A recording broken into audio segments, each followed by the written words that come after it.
Public Interest. I am Malika Ramsey. Thanks for joining us. On today's program with me is none other than the leader of the People's National Congress Reform and leader of the opposition, Mr. David Granger. Welcome back, sir. Thank you, Malika. Today we deal with two very, very serious issues. First off, we're going to be talking about the degrading of local and parliamentary democracy, and Mr. Granger will also shed some light on his thoughts and his decision to support corrective action regarding the recent provocation by the Venezuelan Navy. Now, first off, Mr. Granger, let's start off with what's happening regarding your choice to support government regarding decisions that they've possibly made concerning provocation of the Venezuelan Navy. Because there's already some buzz that, okay, all of a sudden David Granger seems to be jumping on the PPP bandwagon when it comes to dealing with that issues. Your thoughts, sir? Well, when it comes to national integrity, there's no PPP bandwagon. Okay. There's just a national bandwagon, and I have no apologies to make for that. This is a national matter. At the personal level, I've spent the greater part of my life in the Defense Force. I'm dealing with national and territorial matters. At an institutional level, the party to which I belong, the People's National Congress Reform, is committed to national and territorial integrity. And APNU, one of the principles, the underlying principles of the APNU, is our support for territorial integrity. So there's no doubt in my mind that on this occasion we have to support not the PPP, the government of Guyana, the state of Guyana, because we are under provocation, we are under threat from the Venezuelan Navy. So I don't apologize for that. What we see happening in our maritime zone is perhaps the most serious event we've had even since independence in terms of the threat to or territorial integrity. In the past, we've had provocation, we've had overflights by Venezuelan military aircraft, we've had threatening songs at the diplomatic and other level, but this time they've sent a ship of war, a corvette, into our waters, and they've forced an unarmed civilian survey ship to go into Venezuelan waters. This is very, very serious act of provocation.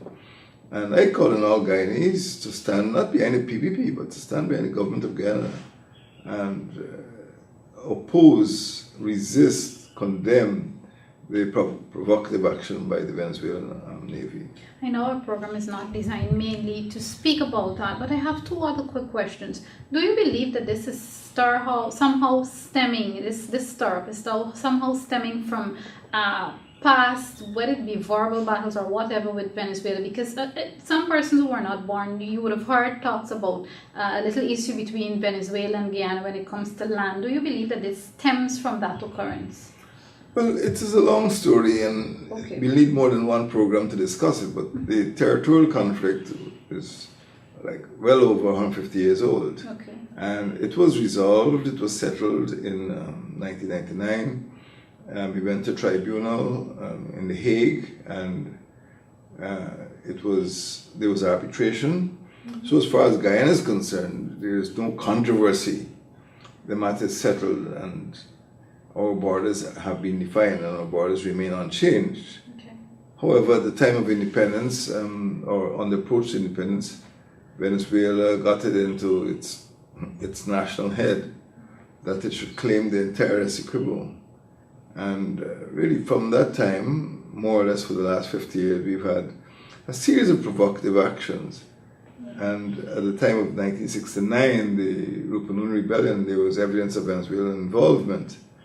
And the Venezuelans had claimed the whole Essequibo coast, the whole Essequibo in fact, and the waters off the Essequibo coast.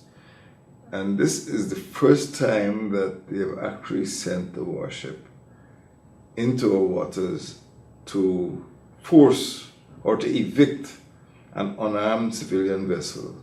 So this is a serious one. This is not just a few students going to Etringbang. This is serious. When you send a warship, you only do that to display force. Okay.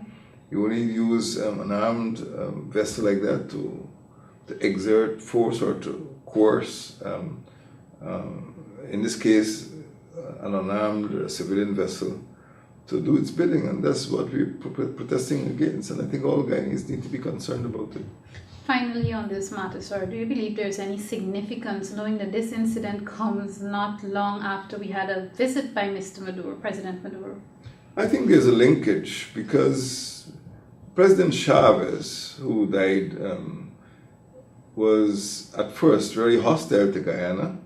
He was a military officer, and he actually said that he, as a young officer, he had participated in plans to invade Guyana. But sometime after 2002 or 2003, he modified his position and no longer took an aggressive stand against Guyana. Up to that time, he did express sentiments which I would regard as aggressive. For example, there was a Beale Aerospace Corporation, BAL, I think it was called, Beale Aerospace Limited, were involved in a plan to set up a satellite tracking station in the Burima-Waini region. And he said it wouldn't happen. And he made some threats, and Beale withdrew. And sometime afterwards, as you know, there was an attempted coup d'etat against him. And I don't know the reason. The reasons are in his head, and now he's dead. He did modify his position. He visited Guyana. And now that President Maduro has taken over from him, President Maduro visited here on the 31st of July, but significantly, on the same day of President Maduro's visit, 31st of August, 31st of August, the same day of that visit, a group of Venezuelans tried to land a death ring ban.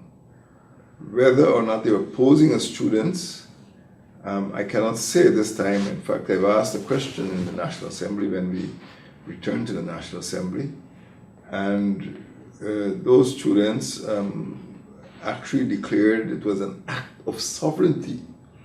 So they came there with at least two objectives. One is to embarrass President Maduro, to maybe shame him while he was paying a visit to Georgetown, even though Etrimbang is remote. Many people in Guyana don't know where Etrimbang is, and perhaps they don't care. But it was a significant act. And secondly, they said, and the students said in their declaration, that it was an act of sovereignty. That is, they were demonstrating Venezuelans' claim to the Essequibo. So there is a link, and as I said, going back to President Chavez, in 2000, when we had the incident with the Beale Aerospace, then apparently Chavez's change of heart, or at least a reduction in the aggressive behavior towards Guyana. And then we had President Maduro taking over, following President Chavez's line. And he met with President Ramatar and gave the impression that there would not be any aggressive action. So this act today, I don't know who authorized it, or yesterday in fact, certainly is a reversal of the policy of both President Chavez and President Maduro. Okay. And we need to be concerned. All right. Now on to local and parliamentary democracy.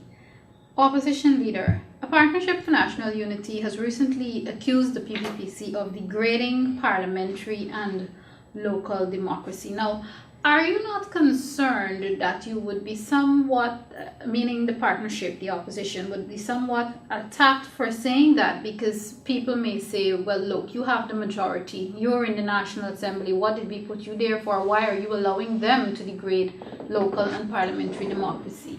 Well, to start with, APNU doesn't have the majority. We have 26 seats out of 65. Mm-hmm. And if we are to have a majority, we have to vote with AFC on certain issues. So APNU on its own doesn't have a majority.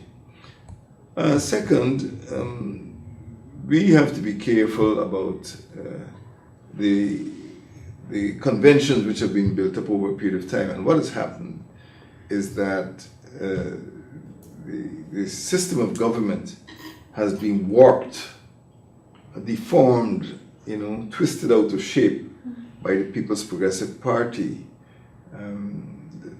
I do not feel that the PPP is democratic. I think they're despotic. Okay. And the first criticism I would make, was really made by President Jimmy Carter of the United States, who visited here. As you know, he was here from the time of President Hoyt, and he was instrumental in having the elections postponed from 1990, because, elections should be held every 5 years. So we had election in 1980, 85, and we should have had it in 1990. But due to President Carter's intervention, elections were not held until 1992. And in the early PPP propaganda, they attributed their victory, if they call it that, to the intervention of President Carter. So he probably felt he had some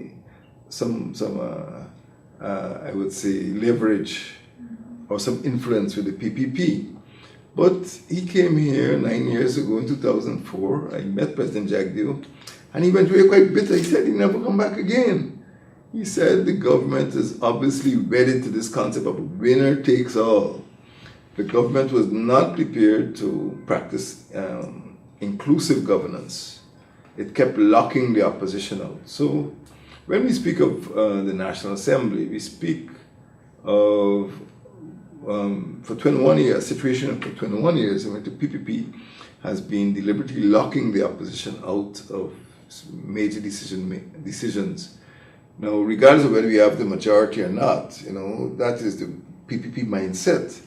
But a more important event occurred the year after President Carter was here. I'm not talking ancient history here, I'm talking living history. Because Sir Michael Davis came here on the auspices of the Commonwealth, and he examined the way the National Assembly was being run by, on the Speaker, Ralph Ramkaran. And he discovered that the National Assembly was virtually functioning like a branch, like a department of the Office of the President. And they controlled the order paper, they kept things off of the order paper, they held debates when they wanted. No, these things have not completely been reversed, and we are not in a position as an opposition to completely reverse them. For example, the recess ended on the 10th of October, but Parliament has not been reconvened. As you know, prior to the recess, Mr. Samuel Hines, the Prime Minister, sent a letter to the Speaker postponing a sitting of the Parliament, and APNU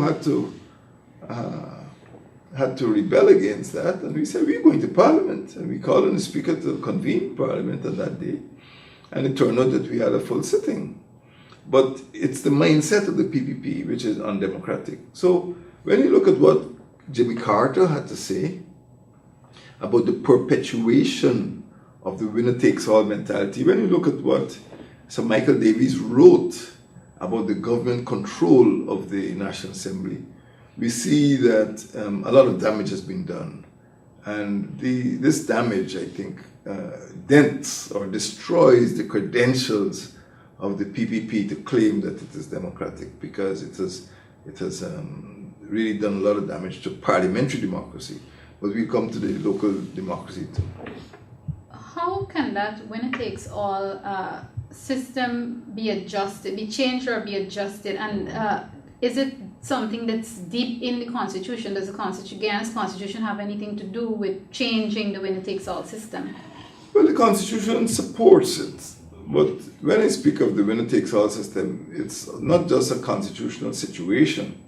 It is true that, if a party wins a majority of the seats in the Parliament, or if it wins a plurality of the seats, it can elect the president.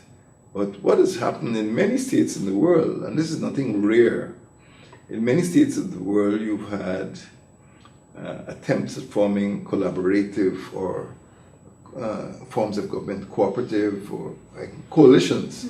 So, in the case of Germany, recently Chancellor Merkel won only 41%, and there were big celebrations. It meant that she had to go into government with a coalition. But mature democracies have learned to live with coalitions. Places like Italy or Israel don't collapse because a government only gets 42 or 45%. They form coalitions. That is mature democracy, because by forming a coalition you bring more interests into the government, into the executive branch of government. But in this case, we find that there's been a degree of stubbornness or almost resistance. And it does not reflect on our constitution necessarily, but it reflects on the mentality of the PPP. I'm happy you talked about resistance, because my next question is based on recent public statements by the head of the Presidential Secretariat, Dr. Roger Luncheon, whereby he's saying that probably the only way to solve the problems in the Parliament is to go back to the polls. Now, based on his statement, whenever Parliament reconvenes, in terms of whenever we have the first sitting for this session, do you believe that his statement or his sentiments can somehow signal or indicate sort of resistance or unwillingness from the government benches to participate and communicate with the opposition in Parliament? It certainly does, because the elections are due in 2016 constitutionally, and one would have assumed that it is in the interest of the public, is in the interest of the executive branch to have elections when they're due. It is very disruptive to have an election campaign at midterm, and we've not even completed 2 years since the last election. And I would feel that by threatening to disrupt government, he would be doing more, or the PPP would be doing more damage than if it tries to form some cooperative form of government with the APNU and the AFC. So I don't know how much weight to put on that statement, but it is certainly unwelcome. It is certainly unwelcome. I think that the people generally looking forward to local government elections, because as we say in the APNU, all politics is local, and they want to deal with local issues. They want to deal with drainage, they want to deal with street lighting, they want to deal with playgrounds, they want to deal with sea defense. And these are issues that must be dealt with at the level of NDCs and the level of municipalities, solid waste management, for example. So nobody is interested now in going into another election, less than 2 years after we've had national elections. So it's a strange that he should bring this up. I don't know if he's trying to test public opinion, to see what sort of reaction he would get. But my view is that few people are interested in general and regional elections, at this point in time. They were interested in local government elections. Let us have elections when they're due in 2016. Does the non-assent to the local government bills reflect degrading of local democracy? Yes, because the president is meant to assent not in a mechanical or robotic fashion, but he's meant to assent to bills which are approved by the National Assembly. In fact, it is the Assembly which has the power, not him. The Assembly represents the will of the masses. And in this case, certainly the will of the majority. And it is something of a constitutional crisis. Not an insoluble crisis, but it's a constitutional crisis for him to dig in his heels and refuse to assent to something which has been approved by the National Assembly. But let me make this point. The PNCR has been fighting for nearly a decade to have local government reforms. The amendments were carried from the floor of the National Assembly into special select committees, and they were thoroughly, very thoroughly examined, and the PPP was present, and we've now brought the matter back to the floor of the House. It was discussed again, it was debated, a vote was taken, and the majority did support it. And I feel it is the constitutional duty of the president to support the will of the people. To do otherwise would create something of a crisis. But let's say the president assents to those bills before the end of this month, just throwing a time out there. What would be next? Would we have to have those local those reforms, and are they going to be allowed? Because if it's taking the bills this long to be assented to, what can we expect after then? No, there is enough time to it means that when the new elections are held, the form of reforms could be implemented. For example, the local government commission, the fiscal transfer, these things could be done after. They're not dependent on the election as such. But once the new councils are elected, it would be appropriate to introduce the reforms so that they function in a democratic manner. All right. Still on democracy, the opposition, especially a Partnership for National Unity, has complained continuously about the Government Information Agency, GINA, and of course NCN not doing balanced reports. And you were saying that practice is not a democratic one. But recently, you've been accused of causing workers to not be paid or to be on the breadline. I mean, your thoughts on that? Should we sacrifice democracy in terms of reporting for food on the table, if you want to call it that?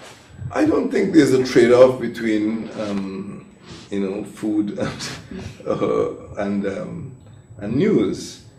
What we've pointed out is that the government news agencies, all of them, are behaving in a rogue fashion, and what they are purveying to the public is unbalanced and dangerous, because they are functioning like an arm of the PPP. You say, well, if they function like a branch of the PPP, let the PPP pay them.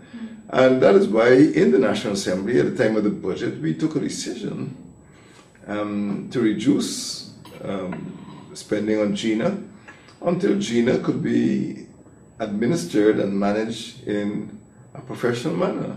And I told this to President Ramata, I told this to his face, I said, look, you are responsible because under the Constitution of Ghana, as long as a portfolio is not specifically allocated to a minister, a named minister, it reverts to the office of the president. So he virtually is the Minister of Information. I said, you are responsible for GINA, you're responsible for NCN, you're responsible for Ghana Chronicle. So let those agencies, let those organs behave in a professional manner. A journalist is like a physician. He's a professional. He or she is a professional. If a person from the opposition goes before a doctor, or a person from the government goes before the doctor has a duty to save that person's life, regardless of his political conviction, regardless of his race. Similarly, in the matter of journalism, a journalist has an obligation to report the news fairly. And what we've been saying is that GINA does not report the news fairly. When we have a budget debate or when an issue arises in Parliament or any issue at all, GINA simply reports what the PPP is saying. GINA does not offer balanced news coverage. So, to that extent, it is dangerous because people in the hinterland, people in outlying areas who do not have access to balanced news think that what they are seeing there is fair and balanced. It's not true. So, it is harmful. And that is one of the reasons I call on the management of GINA, I call on the President of the Republic to stop using these news agencies to do harm. They're harming the public good, they're harming public interest. I know you would agree that for there to be proper democracy, for democracy to be upheld, there must be consultation, especially between government and opposition. So my next question to you is, and I'm focusing on recent major decisions that were made by government, and I'm talking about the SWAT team, the SOC unit, and even the call for a media monitoring unit was a Partnership for National Unity or David Granger, and this includes the confirmation of Mr. Brummel. Were you consulted on any of these matters? Well, of the matters you raised, I am only required under the Constitution to be consulted on the appointment of Mr. Brummel. Okay. That is a special case, but on things like the setting up of the SWAT team or the SOCA team, I don't have to be consulted. I regard those as being normal administrative decisions of the executive branch. For courtesy, since they're likely to be controversial, I would say that a normal government would have consulted the opposition, but that is not the way of the PPP. Consultation is not the way of the PPP. But in the Brummel case, I think this is particularly harmful because of the disinformation and misinformation which have been circulated by the People's Progressive Party. Let me make it clear that on the 1st of June 2012, over 15 months ago, I was asked to attend a consultation by President Ramattar concerning the appointment of a Commissioner of Police. This is after Mr. Henry Green was forced to demit office.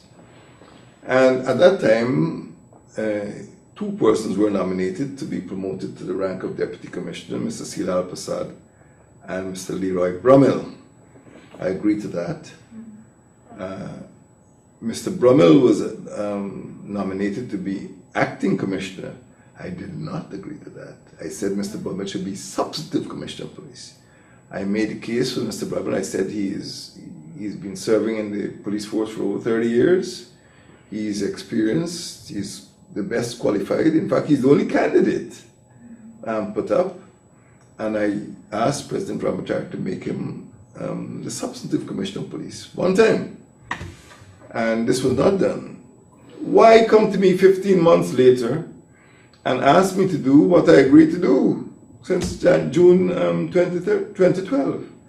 So in September, I received this invitation. I sent a response stating I was traveling, and I will meet the president when I came back. When I returned, I met the president at the function. I think it was the Mexican National Day. And he told me he was about to travel to the United Nations and to Georgia, and we'd meet when we came back. So on both sides, on the side of David Granger and on the side of Don Ramattar, we had schedules which involved being out of the country and prevented our meetings, but we were in touch. And the records would show that we were in touch. I contacted his secretary. I sent him an email. I don't know if he handles email directly, but I sent it to his secretary. So he's quite aware why I couldn't meet. And when he came back from the United Nations, and I was alerted, we did meet. So I was astonished to learn that he was accusing me of delaying the appointment of Mr. Brummel. As far as I'm concerned, Brummel should have been appointed Commissioner of Police from 1st of June 2012. Okay. Not October, not September, 1st of June 2012. And that is my position. So I reject any attempt to blame me for delay. I did not delay. I entered into consultations in good faith at the earliest possible, the earliest convenient time. All right. Finally, sir, before time runs out on this edition of the Public Interest, and this is just to come back to something we've discussed already. Question: Will David Granger and a Partnership for National Unity, do you have any intention of coming up with, or I should say, filing legal action against government? Is it possible regarding the assent to the local government bills? We are exploring all options, all legal options. We don't want to do, at this point in time, anything unlawful, and we are not making any threats. We will explore every legitimate option at our disposal, and we hope that the government, and particularly the president, would see good sense. He can't go on like this, and if it comes to a head, we will have to take legal action. Yes, we intend that the bills which are passed in good faith by the majority in the National Assembly must be assented to. Okay. And we do not feel that the government has any reason for delaying that assent. Okay, all right. Thank you very much, sir. Leader of the People's National Congress Reform and Leader of the Opposition, Brigadier the Honorable David Granger. This has been another edition of The Public Interest. I am Malika Ramsey. Thanks for watching.